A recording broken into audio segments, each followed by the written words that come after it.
You're listening to the AFTERBUZZ TV Network, now the largest new media platform on the web, and your #1 source for after-show entertainment.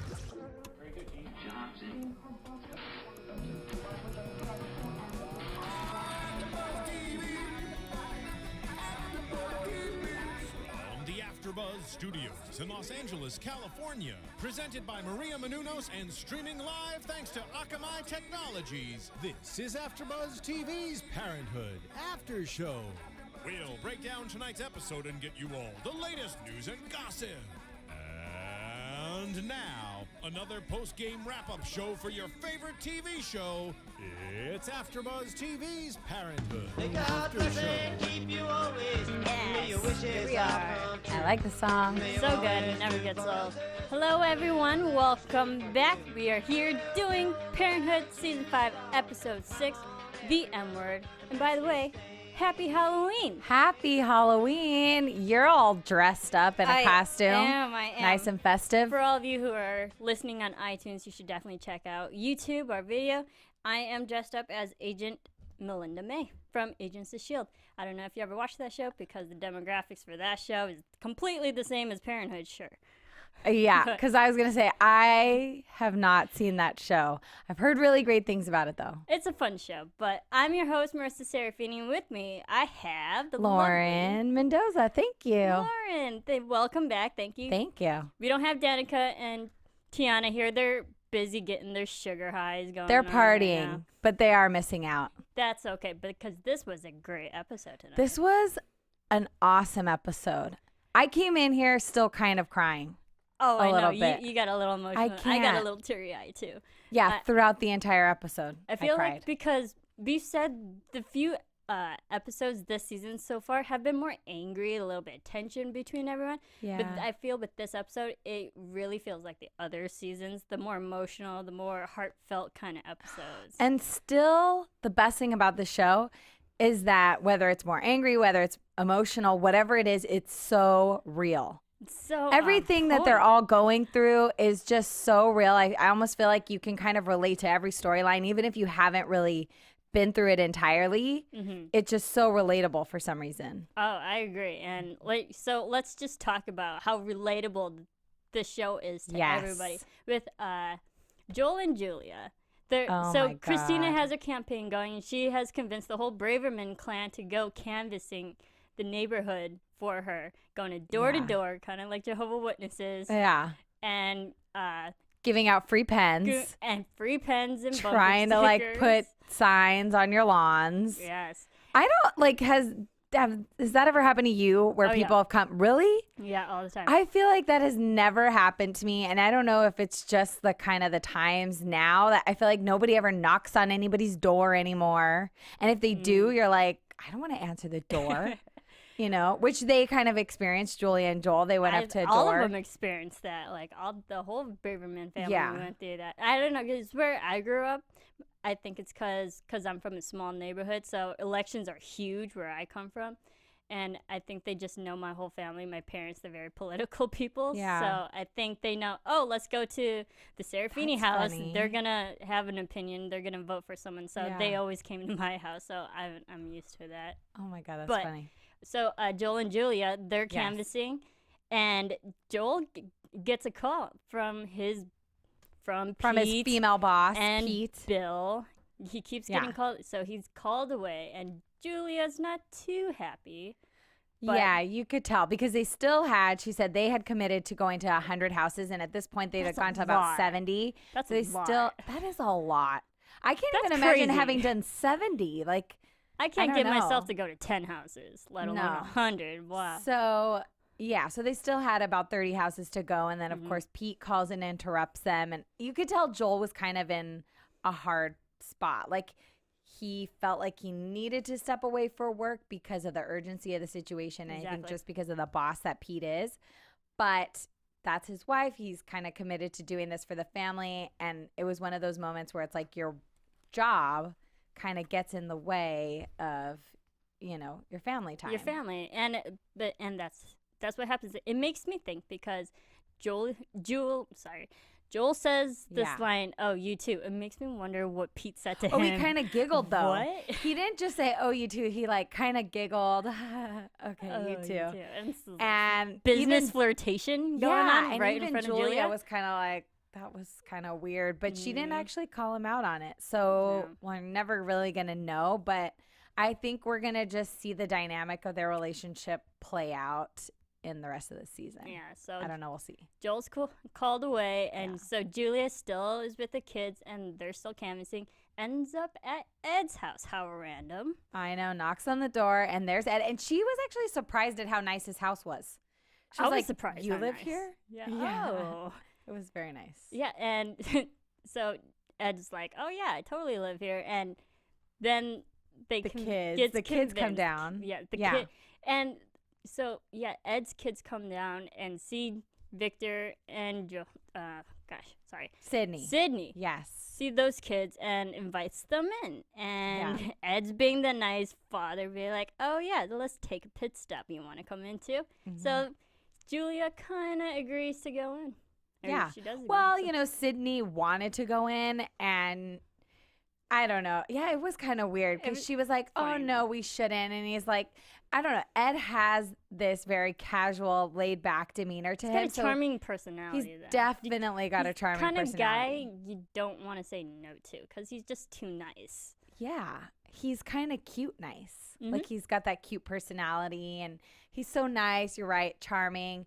And Sydney and his daughter are friends. So, Sydney wants to go in, and he kind of convinces Julia's like, "You can come in, come on in if you want to take a quick break." And so she does, and the quick break turns into like bonding a night. over expense accounts. Oh, they end up talking about work, which I thought, this is kind of where they click. They're both in these similar situations where they're not working anymore, and they really identified with their job, and they so miss it. They miss it. So while their kids are upstairs playing, that's what they're just kind of chatting and kind of. The night's passing, and to the 10 point minutes where turns into everyone's hours. hungry, and they end up making fish stick dinners. Yeah. No, the kids had fish stick dinners, and then Ed makes some nice looking, amazing dinner for him and Julia. And it was just interesting how they set it up, because they actually put Julia and Ed at the two heads of the table and had the kids, on the side spots. And it just looked like this family was sitting down to dinner. It was really awkward. I totally agree, because we saw the point where, yes, the two adults are sitting at the ends because they're whispering to each other just like parents would. Yeah. Yeah, it was kind of awkward. That was just perfectly to watch. set up. But the terrible thing is I didn't mind it. The what thing? The terrible thing, I didn't mind it. How do you not mind that? It was to the point where I was like, "Oh my God, this is actually kind of cute." No. A little bit. That's right. Oh, snap. No, it was not cute. What is cute is Joel. Okay, let's be real. Exactly. But that's the terrible thing about it, because now I'm a little bit torn. I mean, as much as I love Joel, but Martin's like laughing a bit. Marisa, you homewrecker. What are you doing? I'm not a homewrecker. Yeah. How could you even agree with this? How is this even cute? They're flirting. They're flirting. She's married, and I guess he's married. What are you doing, Julia? Yeah. Like, what are you getting yourself into? She's letting herself. herself. That's the fun part to watch. That's the thing. She's letting herself enjoy it. She's not like, it doesn't look like she's really doing anything wrong. She hasn't cheated. She's not totally doing something so horrible. But the horrible thing is that she's liking this. Like, she's kind of liking it. They're kind of flirting. They're having a good time.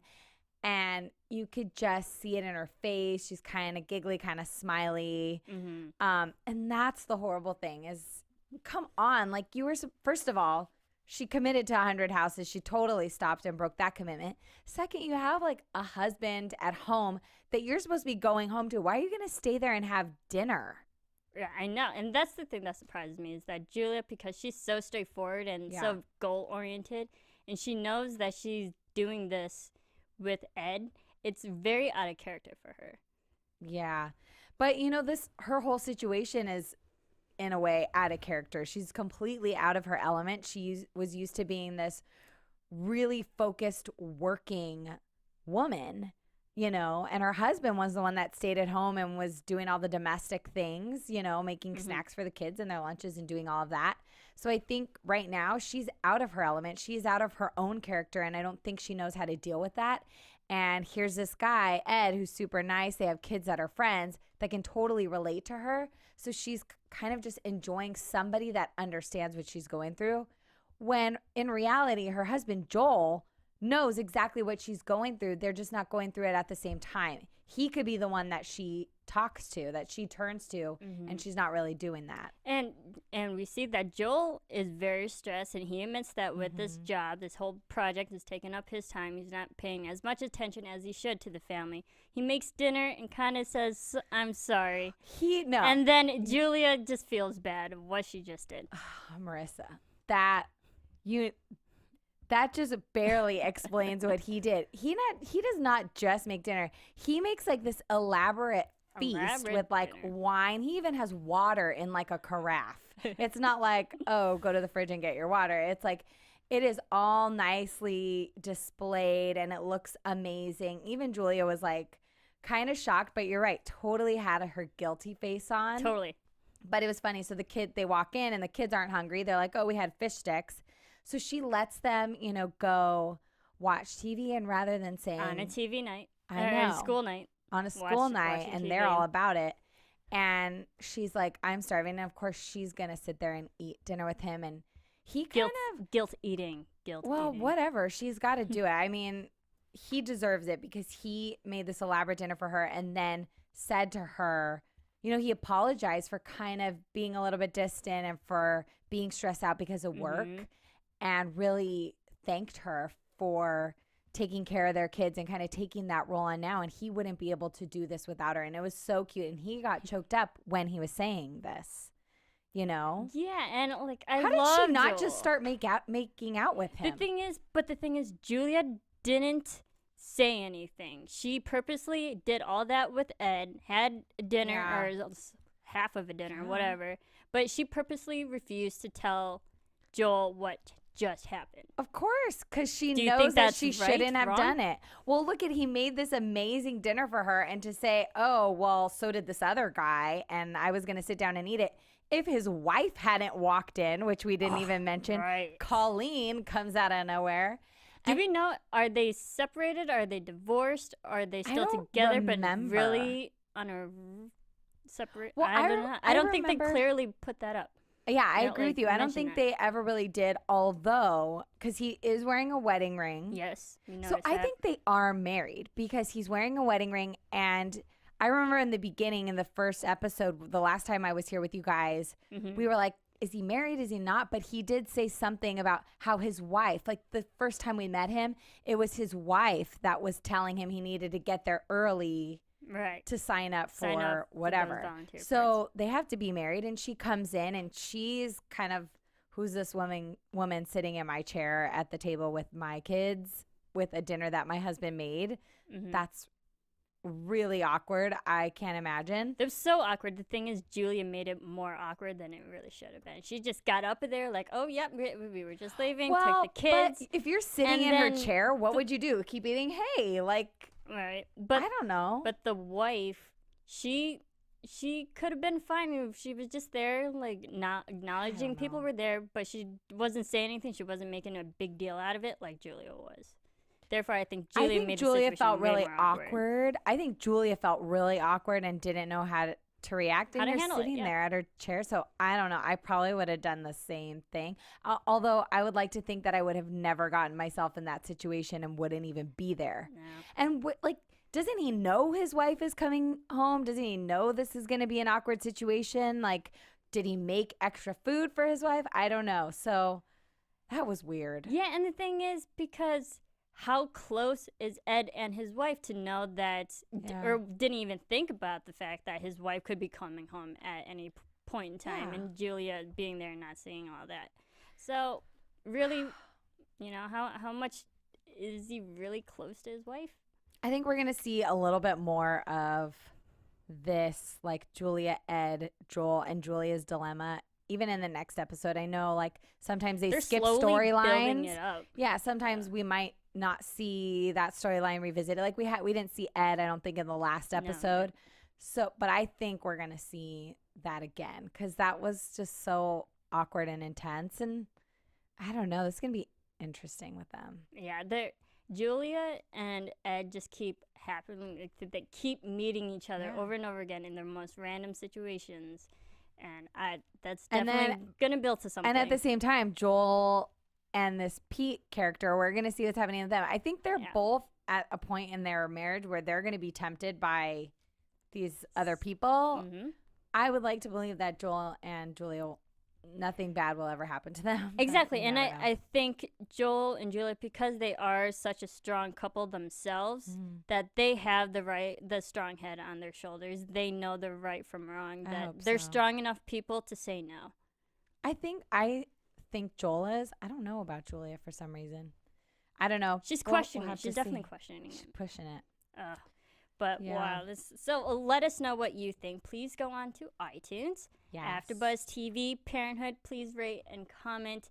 Tell a friend about Parenthood. I've told everybody that I know about doing this Parenthood after show. You guys have been commenting. Amazing. It's awesome. 5 stars. We love them. And if you're listening to us on iTunes, you should also go to YouTube and rate and comment.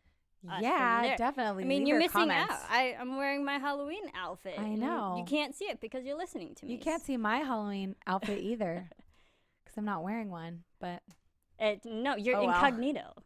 That's awesome. Oh, perfect. Thank you. So please go and rate and comment. We love it. And tell a friend. It's how we grow here at AfterBuzz. Yeah. So Zeek and Camille. We saw last episode, Julia got to Zeek and pretty much convinced him to give Camille a voice in the relationship. Yeah. And we see that tonight. And Zeek goes up to Camille, and we see him agree to go to a condo tour. Yeah. Thank God. Because I was a little bit worried.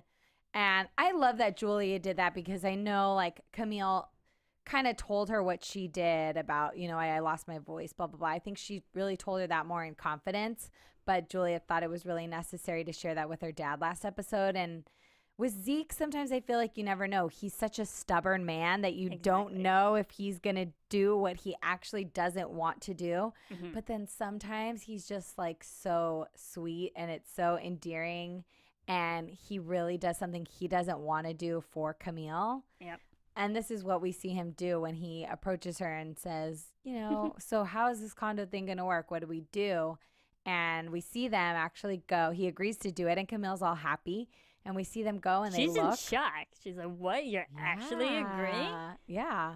And then when they're at the condo, it's so modern. It's so modern. They and look high weird up. Standing you have there. A view of like the whole city, completely opposite of what the Braverman house is. Oh yeah, it's not even. And you can tell Zeke is completely out of his element. He's very uncomfortable. Yeah. And when the lady's giving the whole tour, Camille's like loving it, but she noticed Zeke is not into it. He is displeased. Well, I don't even think that it was Zeke's demeanor. I think looking at the place, he was making weird faces. Well, but let Millie know that Zeke's still not into it. Even though he agreed to the tour, Zeke still doesn't enjoy it. I just think, honestly, right when they showed them in that condo, before he even spoke a line, he looked weird in there. Like, he's too old to be in this, like, modern condo in a high-rise building in the city. Like, it just didn't fit him. Even Camille, I know that she's an artist, and they said, oh, look at these windows. This would be a great studio for you. Yeah. And, I could see that as a studio. But even for someone like Camille, I can't even see Camille there. It's not homey. Yeah. I can't see Camille there. And the tour guide was saying all these things that were going along with it. You have Zumba classes. And I want to live there. All the utilities. But that's the thing. Like, you and me, we're younger. We're the younger demographic. Yeah. And all the things that the tour guide was explaining would be for people who are younger, who are more active. Kind of more on the go. Yes, exactly. Yeah. But we know that Zeke and Camille, they're older. They seem to stay in one place right now. They're more like family-oriented people. And even though, like she pointed out, this is a great dinner space, like, yeah, your family can go there and sit down at the table and have dinner. But realistically, they're not going to have a lot of space to hang out. The kids can't run around and play in that kind of place. And I think even though Camille wants this new exciting life and wants to do things she hasn't done before, I honestly don't think that even she would want that condo. You know, she's also a grandmother. She loves having her grandkids over. She loves having her family just be able to stop by. And she wouldn't be able to have that. I think what Camille is really looking for, which we come to find out, is more just the adventure of being able to travel and try new things. Exactly. You know, and I think more of the moving is she wants to do that because Zeek spends so much time working on the house and it costs a lot of money to live there. They would get a lot of money back for their house. So I think that is more her motive to move, you know, than actually just wanting to live somewhere else. Exactly. And even Zeek, Zeke's not liking the condo, but he kind of feels bad. The thing is, Camille turns down the condo and says that they're not interested. I think Camille just wants to be somewhere else with Zeek. And when she realizes that she doesn't have Zeke's approval, she's going to not enjoy herself either. I think she just wants to go anywhere with Zeek. Yeah, but don't you think it's more about like traveling? It's not like I want to live in a brand new place. I mean, she wants access to like more fun stuff. She wants to be closer to the city just so she could do more. Yeah, you know? she wants to do more in life, but I think she wants to do it with Zeek. She wants to experience it with Zeek. But she's not having Zeek right now. Zeek is not into it, and that's the thing why she's turning down, because she knows she doesn't have her partner in this. Yeah.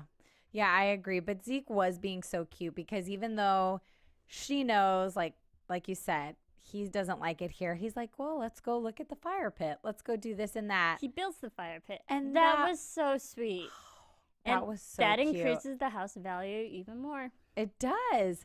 But I just thought that was so cute because he makes this effort to go look at the condos. Then he's there. He doesn't really like it, and he just kind of holds back and acts like, let's just do this. Okay, go show me this fire pit. You know, oh, Zumba class is cool.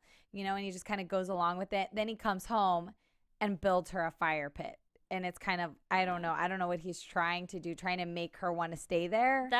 I think that was Zeke's nice way of saying, I'm sorry I didn't like the condo, but I did this for you. And yeah, like, why do you need that condo? We have a fireplace right here. When in reality, she probably could care less about the fire pit. Yeah, but Camille, she knows that they don't have the condo option anymore. She tells Zeek that her art class is going to Europe for a month.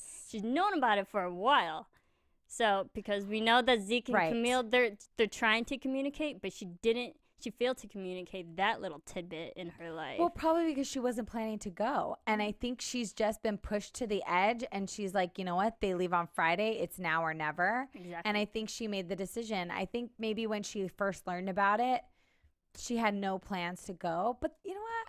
That's her own fault, I think, because yeah, she could have brought that up to Zeek. She keeps telling Zeek, we've never traveled. I haven't been out of the country. We haven't done this. Why did she never say to him, Zeek, let's go to Italy. Let's go. My art class is going. Come with me. Why did she never do that? See, and that's the thing. I think it was the reason why she didn't say that in particular was her subtle way of trying to get to that point was her, let's go travel somewhere. Oh, by the way, I have this art trip here, but I think she just wanted to know if Zeek was willing to travel and go to different places. But she never asked him. No, and she didn't. But Camille found out that he doesn't want to go anywhere. Therefore, she held her tongue about traveling. But I don't think that. I think she found out he's said he doesn't want to move. I don't think he's really said anything about traveling. I mean, I think he's comfortable. I think he's happy there. I don't think he has the need to travel. But I feel like because she keeps talking about selling the house. And when she talks about that, she's like, we could sell the house so we have more money to travel and this and that. I think he just doesn't want to move. I feel like Zeke's a kind of man, and I know older men that are like this that could kind of just, they'll go along with it. If you want to travel, they'll go along and travel. But you take their home, what they work on, you're taking something away from them. Sure, let's travel for a week or whatever and go to these different places. But he's attached to that house. Yep, so I don't know. But yeah, so she's going to leave to Italy, which I've kind of predicted this. A little bit. Just a little bit. I thought just based on last episode that Camille would leave. And I didn't necessarily think it would be, oh, I'm going to leave for a month. I thought that something would really push her to the edge where she might just pack her bags and be like, I'm going to go travel, or leave a note, pack her bags and be gone. I didn't think she'd be gone forever, obviously, but I thought there would just be something that would just make her get up and pack her bags for a while, because she so badly wants this and he's kind of just hanging out at home. So while I didn't predict this exactly, I just knew something would get her out. Something would make her go. If it wasn't Zeek, she's going to do it on her own. Yep, and she is. Yeah. She's doing it on her own. She's going to the art class, and then in Europe. That should be interesting to see where Zeek and Camille's relationship is going to go. Oh, he's going to be physically miserable. apart. He's going to be miserable. Completely. He's going to realize that he should have been a little bit more giving. Okay, but this is the thing. No, I don't even think it'll be that. This is as much as I totally understand where Camille's coming from, and I agree, I would want to go traveling, sure, and I'd be pissed if my partner didn't want to go with me. Mm-hmm. And this is what we see teasing into next episode with Adam and Zeek, where Adam's like, you can't let your wife just go for a month to Italy. Zeek turns around, and this is exactly what I was thinking. He says, let me tell you something.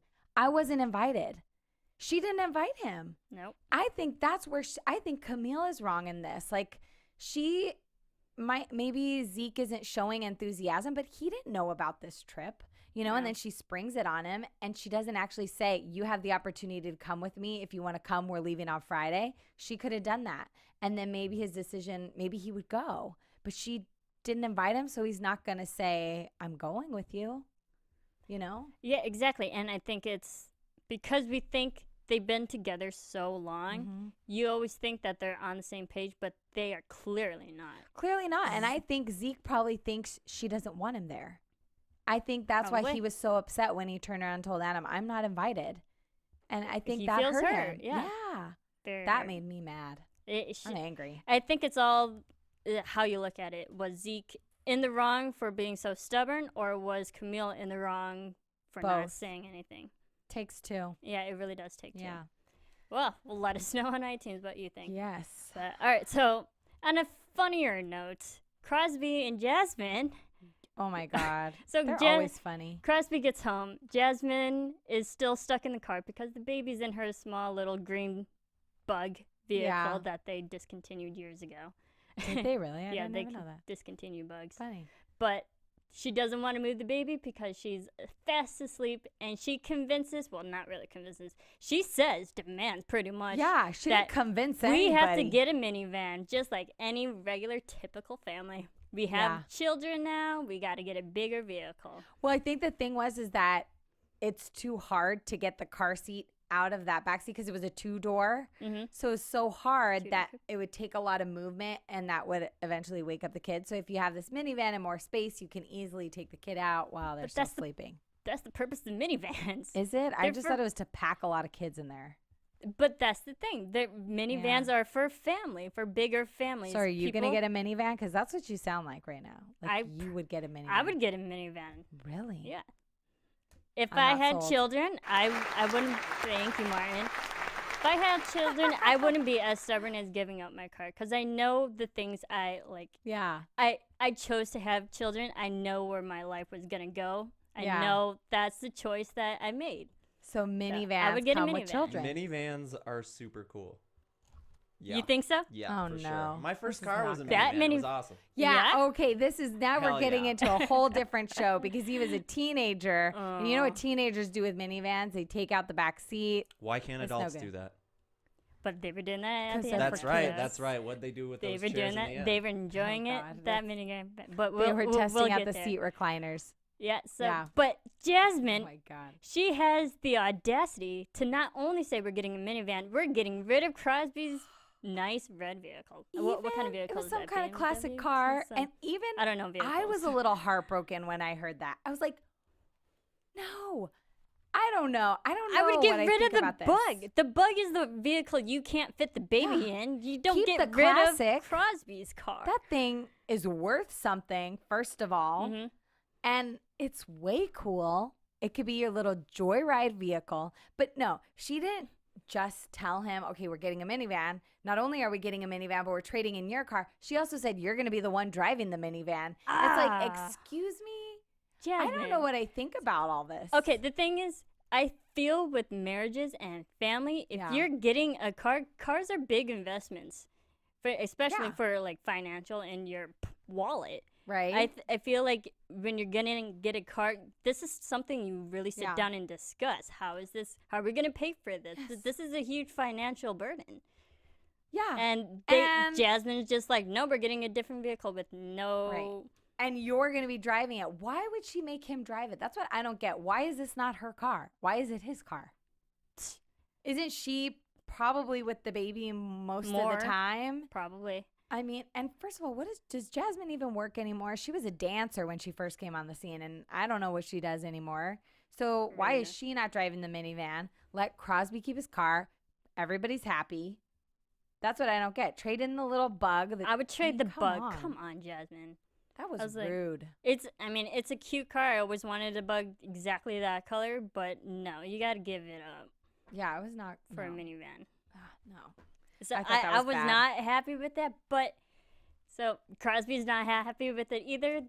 No, but you know what I think really changed his mind when she came and picked him up and they loaded up all the whole drunk band and they all thought it was awesome and it's funny to see them still on the show, but they really have kind of a fun character storyline for all of them. The band? Yeah, they're there. They're just weird.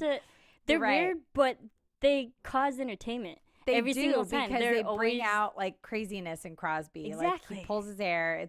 It's kind of drinking midday. Yes. Oh my gosh. So I think he kind of just learned to accept the minivan and had they not have a minivan, they wouldn't have fit the whole band in the car. Oh, that was sad. But the I don't think that's a big loss because I was like, why are they taking this whole? But the funny thing was the band was truly enjoying the car like little kids. Oh, you have a DVD player? This is amazing. What did they say? The car from the future? I don't know, but basically they made like it kind of affirmed that this car is cool. Like it made Crosby see this minivan in a very cool way. Mm-hmm. And weird. But they're the perfect people to convince Crosby because he's so much like them. He's very similar to them. And when people who are so similar to you are enjoying it, he should enjoy it too. Why not? Yep, I guess you're right. So Crosby and Jasmine, they're happy with the minivan. That just means they're going to have more kids because they have room for it now. They do have room for it. Once she's in the clear. They close the door. They close that. They slide the door. Oh, I got to mention when they're at the actual car place picking out the mini, and they're so angry because Crosby he tries to slam the door. He tries to slam the door and he doesn't. It just automatically this car doesn't even the doors don't slam, and I'm sitting there thinking that's probably why. Another reason why she wants that. You can't slam it on a kid's finger. You know, it's a safety thing. They're very family friendly.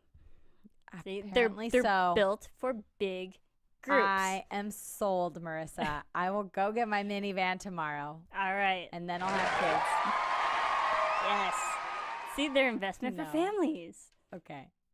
Next. I can't wait because I've driven big vehicles and they're fun. Right, I like big vehicles. I'll agree with that. But I like I had a Jeep Cherokee back in high school. Awesome. I like that. I like the higher, bigger vehicles. But all right, cool. Next. So Kristina, she has this debate going on with her campaign now. And Heather, do you like Heather's teaching methods? I get she's making good points. You always want to keep the audience attention, and you are going to get interrupted during debates. That's what debates are. But do you like her methods of teaching? I got so annoyed. Yeah, I would want to scream at her. I mean, I don't know. I didn't like her method. I don't even feel like it is a method. I don't feel like her method worked well with Kristina. No. And I think if you're trying to work with somebody sometimes and you're trying to teach them something or get them prepared for something, you kind of have to find a way that works for them, that gets across to them. And I see where Heather was going because in a debate, things are very fast. You need to be quick. You need to be aggressive, which we obviously saw Kristina really struggle with in this debate. She wasn't cutting in and everybody's cutting her off. And I think that's why Heather was being so aggressive is because that's how she she was trying to get that aggressive nature out of Kristina to kind of fight back. Well, Heather was trying to teach Kristina the tone of what a debate is, Right. but not the exact topics that you're talking about. Well, that's the thing. She was going over topics, and as Kristina was answering, she's like, "You're boring me.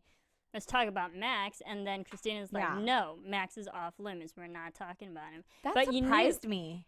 No, I wasn't surprised that Really? Kristina didn't want to talk about it. Yeah. Her platform is education. She made that good point.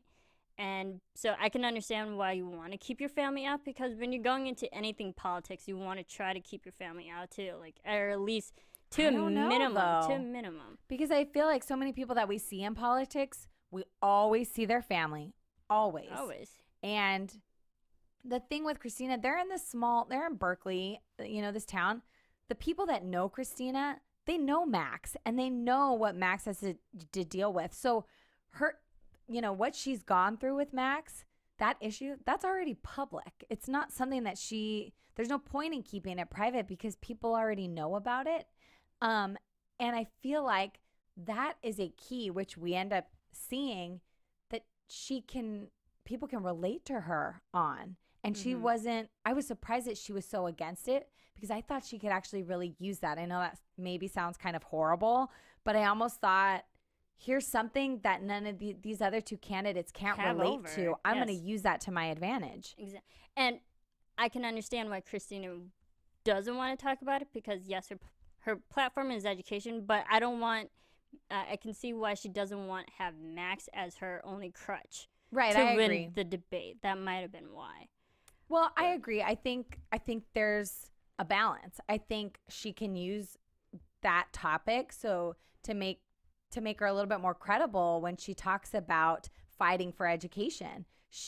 Fighting for the same rights for every child to make sure that they all get the same. It proves that treatment. She is, she's done what she's talking about, but I also don't think it should be the main focus. I don't think she should go on and on and on about it and always bring it back to Max. No. That's the thing. And I think that's why she didn't want to talk about it. She didn't want that to be the main focus. But it ends up being her winning the debate during the debate, because she's getting cut off by Bob Little. But and once the lady came up saying that her daughter's deaf, she has a special needs, that Kristina relates to that and gives the lady her personal number. Yeah. And she promises to make sure that education will get better for all students like this. Yeah, and she promises to fight for those children and to fight for that specific child. And, she had to take that opportunity. I feel like this entire debate she was getting Bob Little. I'm like, gosh, she's kind of annoying. So annoying. Especially how he rolls his van right through her whole... It was like the farmer's market while she's trying to pass out her pens. He comes up with a party bus. Free pens. With popsicles. Oh, that was kind of annoying. That was very obnoxious. It was obnoxious. If I was at that farmer's market, I don't think I would like Bob Little. I'd be like, who do you think you are that you could just drive through this farmer's market while people are walking? How'd they let him drive through it? Not cool. I'd be all about Kristina in that case. I'd be like, at least she's considerate. Yeah, very considerate. But I don't know. Kristina needed that debate, and it's just funny because she was so against talking about Max. And I almost think she didn't want to make it about Max, too, because she gets so emotional about it. This is such a personal thing for her that I don't think she is ready to open up in a public forum something that makes her tear up, that hits her like right there. And that's the thing with Kristina, though, and why I still question Kristina in this whole campaign, is that she is such an emotional person, and going stress person. I know, and going into any politics or governmental position, you have to compartmentalize and separate the emotions from the whole business aspect of it, and that's just where I think Kristina always faults at. Yeah, I don't know. We'll see. She got one win, so that's good because she needed it because statistical anomaly according to Max was like ecstatic. But that was pretty cool how they revealed it. It was like, and it was the cover, the picture. I love that. That was like on the front page of the newspaper. Front page of the Tribune, and then it instills the hope that she actually could win this debate. And you know what? This could be, you know, how success begets success. Mm-hmm. This could be that one win that, like, it makes her believe in herself a little bit more. She's like, okay, I can do this. I won that, which no one thought I could win. And I can win more. During the debate, she probably didn't think she could do any of it because she was constantly being interrupted. But she needed it, and this could just give her a little bit push, you know, to kind of keep going. Yeah, so. definitely that built that boost of confidence in her that she was always questioning. Yeah. And winning this gives her the idea that she could probably win more. Yep. So we'll see. Team Braverman. Yeah. We'll see. Let us know what you guys think, because for a long time I thought Kristina, she's backing out of this race. I did not see her going the long haul. Now that we've seen her kind of win something, and I think she's a little bit more confident, she can do it. Tell us what you think on YouTube or on iTunes if you think she's actually going to last this entire race. I want to know. I'd like to see it last the entire race, because we've seen so much of it. It'd be a letdown if she just gave up. She just backs out. Be like, you've gone so far, why quit? She's a braver woman. She's not going to quit. She's relentless. Well, she's not really a Braverman by blood. Well, she's like the Braverman family, though. You're right. So we'll see. All right. So Sarah and Amber.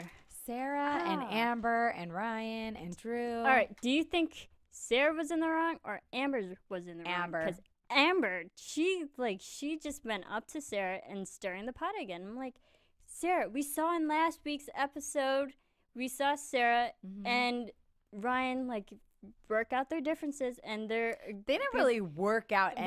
Well, they agree. They finally agree, and they're at a point of understanding each other. Yeah. But Amber still, I don't think Amber knows about that conversation those two had, and she stirs it. She's still upset. This is the thing. That conversation was really more Ryan kind of making his peace with Sarah. Sarah just really listened to it, and I think she appreciated it. It didn't change her mind or her opinion on whether or not they should actually go through with this wedding. The reason that I feel like Amber is in the wrong, you know, we see the first scene we see with them is Amber gets to Sarah's apartment. Sarah's got mimosas. She's making a frittata. She sits down. She's ready to go full force into the planning of this wedding. She's happy. And then Amber's serious, somber face just completely ruins that. Well, and she's like, seriously, you don't want to talk about, you were insulting, which I thought, I don't think that was insulting. Like, no, it wasn't. Kind of telling your daughter that she should be careful and all of that, I don't think that's insulting. I think she is trying to make sure that her daughter really knows what she's getting herself into, and she's scared. She's scared for her daughter. You know, she trusts her, but she also trusts herself when she was her age, and now she kind of, it's like, she's like, look what I did. You know, I got married at that young, and I thought it was the right thing to do. I just think she's worried, and I think that's natural for a parent. But when Amber says, like, you're not supporting me and you're making this really stressful. It's not about the support. And I think that's where Amber gets it all wrong. She misconstrues it. She thinks it's not being supportive, where it's really actually Sarah being that supportive parent, be like, is this really what you want? Do you really know who you're marrying? Yeah. And she kind of gets that all misconstrued and believes it. This is the thing, because Amber's like, yeah, but you don't agree with me. I need you to agree with me. And Sarah, this is where I think Sarah was totally right, and this is where I think Amber's in the wrong. Sarah's like, I don't need to agree with you. I'm completely supportive. I'm here for you. I'm doing this with you. And that, to me, just shows maybe how young Amber is, because 21. It's so true. You do not need to agree with somebody to support them. And sometimes I think that is the very definition of support, is being there for them, being by their side, and doing this with them. Even when you yourself maybe don't agree that it's the right thing. You spoke your piece. You told her how you felt. But if this is really what she's going to do, I'm going to be there for her. And that's what Sarah's doing. But Amber, the reason, like, I think she's so upset about it and wants her mom to agree with her, because I think Amber's scared herself. You know, I think, she really wants to get married, but she's so young that if her mom's telling her maybe it's not the right thing to do, she's getting defensive and she's getting upset. She's calling it insulting. But it almost seems like maybe she thinks it's not the right thing to do. And that just shows Amber's age as well, being young to misconstrue that with her ignorance. And just like she hasn't had all those life experiences that Sarah has had already and experienced and gone through, and Sarah knows that Amber's on the exact same path that she was with Seth when she was older. And so I think with Sarah's just being, the supportive mother, but Amber's being, I think, the stubborn daughter. She's like, support isn't good enough. Yeah. I need you to completely agree with me. And Amber keeps claiming that she's not like her mom. Ryan's not like her Seth. They are exactly alike because Amber wants to elope with Ryan. And that's exactly what Sarah and Seth did. That's what I know. I was like, you want to elope and go to the courthouse? Isn't this exactly the story your mother just told you that she did and it wasn't the wedding she wanted? And do you not see the irony in that, Amber? Really?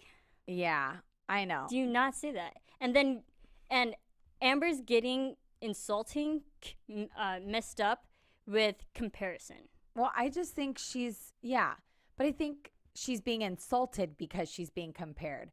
But I don't think she needs to be insulted. She could just completely disagree. And this is where you see Amber's age. It's like, if she was mature, she could be able to say to her mom, because Sarah, when Sarah came to her and talked to her about her concerns, Sarah wasn't yelling at her. Sarah wasn't getting mad at her. She wasn't scolding her like a daughter. She sat her down to talk to her and tell her, I want to make sure that you really know what you're doing because this is what I did. And I think because Sarah approached it so calmly that a mature daughter would have been able to say, I understand how you feel. Exactly. I understand how you feel. I see what you're saying. I disagree with you. I don't feel like you should compare us, and we're going to do this either way. So you're either there for me or you're not. And leave it at that. She doesn't need to agree with her. No.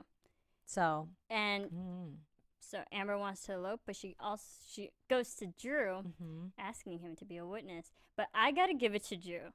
Oh, yes, he's younger and he's very timid, but he has his head on in the right place too, in knowing that eloping without Sarah being there, without your mother at your wedding, would be devastating and shock her. Yeah. And I give it to Drew for being like, no, this is wrong. No, we can't do it. Yeah, and I think Drew knows his sister too, and knows that ultimately if she did this, she might regret it because she's doing it just because they're in a little fight. Yeah. Because they're in a little disagreement and she's angry. So she's going to run off and get married. And I think Drew kind of sees like. It's kind of like the rebel child. Yeah. Like, so you would see in a young teenager. It would be exactly what Sarah did. It would be, Amber getting upset, running off and getting married at a courthouse and not actually going through with the wedding that maybe she had always dreamt of or the wedding she really wanted without any of her family there. No. The thought that you wouldn't even have your whole Braverman family there, it's disappointing too. Like, come on, Amber, you know better. And then Sarah's still questioning. She goes to her mom and asks her, thank God for Camille because she was in the exact same place with Sarah years ago. And she said, had Camille had not said anything, things would have been different. Sarah would have probably listened. Or maybe not just listen, because that's, I think, the point that Camille made was she said, I wish I wouldn't have said anything to you because you were going to do it anyways. Amber is going to do it anyways. So in saying something, it pushed Sarah away for a couple years and that made her miss her. So Camille's like, had I not said anything, I would have had you around for those 2 years and at least we would have been a part of it. And Sarah doesn't want the same thing with Amber, and she decides not to just let it be. Well, I mean, she's already said it. She's already said what she needs to say, and I honestly think... Yeah, and there's nothing else to say. I know, but that's the thing. I think Sarah was already past saying it. She had mimosas and a frittata, and she was ready to help her daughter plan this wedding. She had already said everything she needed to say. So I think Sarah was... not past it, obviously, but I think she kind of was accepting it and wasn't going to say anything more, to be honest. Yeah. But regardless, Sarah kind of sets that aside. Yep. And she's being the supportive mother. Yes. And agreeing with Amber. What'd she say? Oh, it was so sweet. She goes to see Amber early in the morning. Basically trust apologizes. You. Yes. Apologizes being Sarah. I trust you. I believe in you. And he's nothing like Dad. Yeah. And you're nothing like me. You're much smarter than I was. Yes. That was so great. Like that whole, because it wasn't yelling. The fact that they were whispering made it even more serious that, like, okay, this is a real conversation. Like, we're getting on the same level here. Like, I want you. If Sarah's the really supportive parent, she would want her daughter to be happy. And knowing that Amber being with Ryan would make her happy.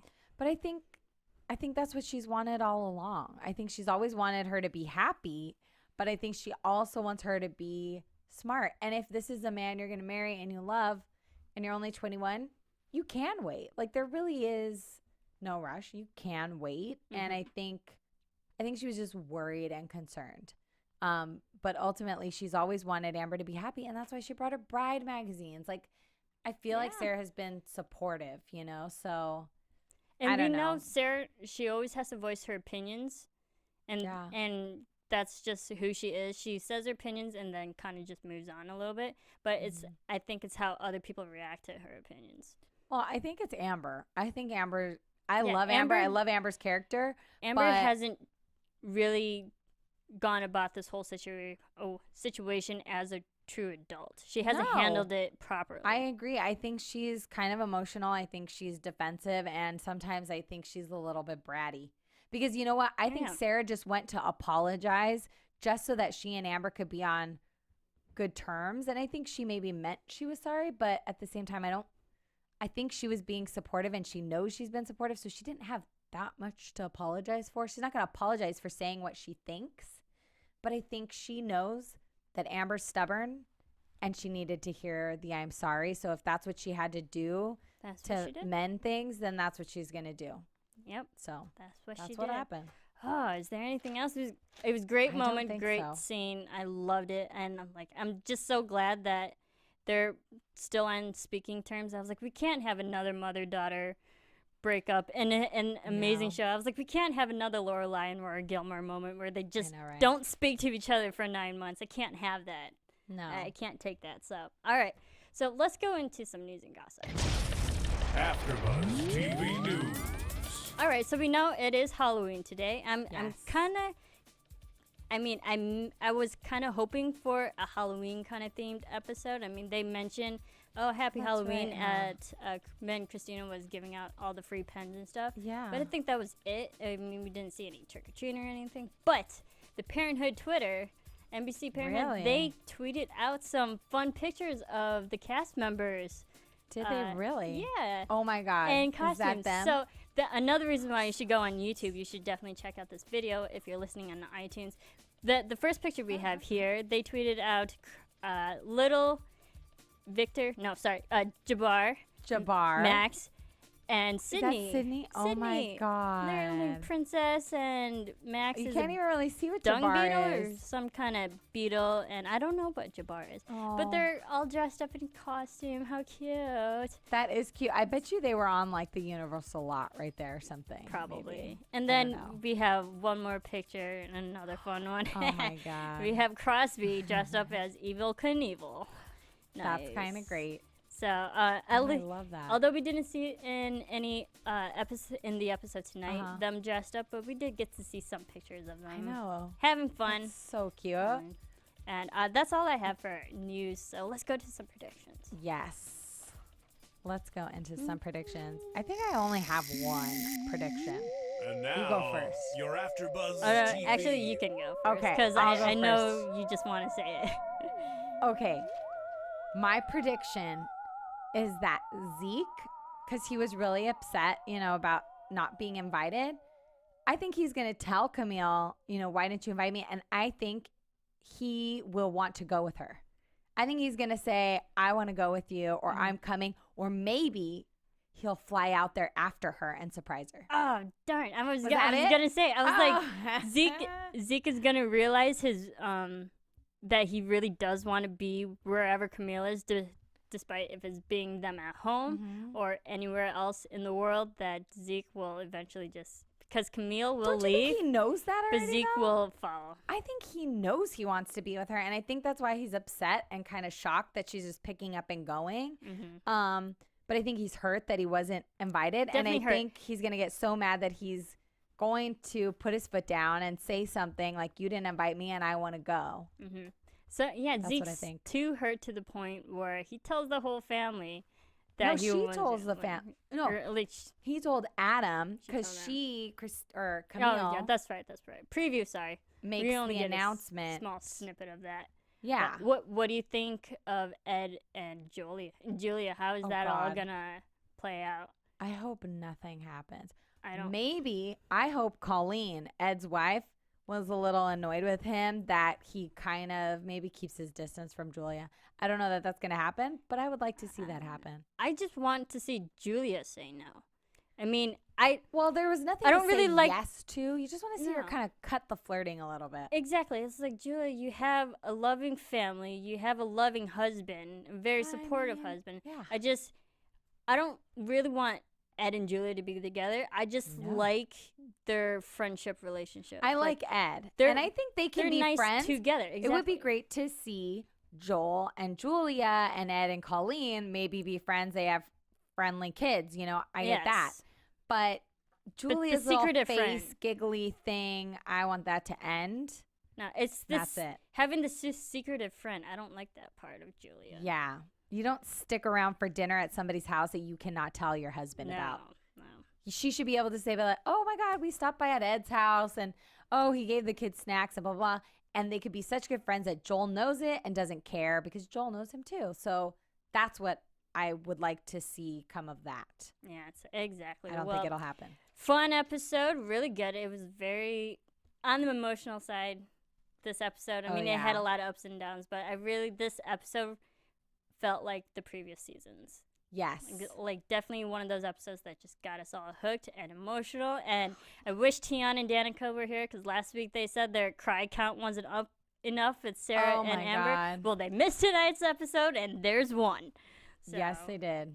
All right, so Lauren, where can we find you? You can find me on Twitter at LO_VALLES. Awesome. And Martin, where can we find you? You love this show. I don't know where you can find me. Instagram, Sure, MBias28. Yeah. What? And Yeah, there Bias. you go, Lauren. There you go. And you can follow me on Twitter and on Instagram at Serafini TV. Thank you all for listening to Parenthood. This was a great episode. Happy Halloween to everyone. I hope you're enjoying your candy while you're listening to us. I know, right? So we will see you next week. From executive producers Maria Menounos, Kevin Undergaro, Phil Svitek, and the entire AfterBuzz TV staff, we would like to thank you for listening to the AfterBuzz TV network. To watch or listen to other after shows and post comments or questions, be sure to visit AfterBuzzTV.com. I'm Sir Richard Wentworth, and this has been a presentation of AfterBuzz TV. Buzz you later. The views expressed herein are those of the hosts only and do not necessarily reflect the views of AfterBuzz TV or its owners or principals.